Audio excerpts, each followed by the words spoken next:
So let's say you happen to be shooting the LDA Zulu Runway 19 into DCA. Now, of course, only airliners really fly this approach, but let's just use this as an example here. As we're coming down the river, the LDA is actually not located at the airport. They're trying to bring you down the river, down this course that's actually located across the rivers where the localizer array is.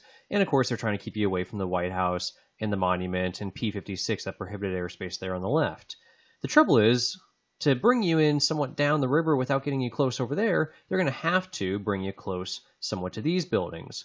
So as you come down the river and you get close to these office buildings here, if it's VFR, you'll look at your right and go, wow, we're really close to some buildings. If it's IFR and you're still in the clouds, well, your minimums are 720 feet, but let's say you missed that a little bit. You decide to cheat a little bit, or you're just not paying attention and you bust through minimums, maybe by 50 or 100 feet.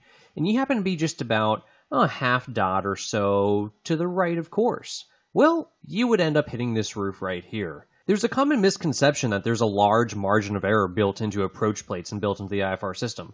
Will they try to do that? There's no guarantee that there is that margin of error. They publish those approaches with the idea that you're going to be right on course and that you're going to be at the altitudes they say. If your altimeter setting happens to be off by a little bit, if you misheard it or you spun in the wrong altimeter setting, or perhaps you just neglected to actually level off at MDA, or you try to go a little bit below it, you could easily hit terrain, towers, terrain, buildings, and you'll probably wind up killing yourself along with a few people in a building and some people on the ground who happen to be unfortunate. If you go ahead and fly the rest of this approach successfully, you'll break out somewhere around here, and then continue down, crossing these bridges right about 400 to 500 feet, hanging a right turn, and landing on runway 19 into DCA.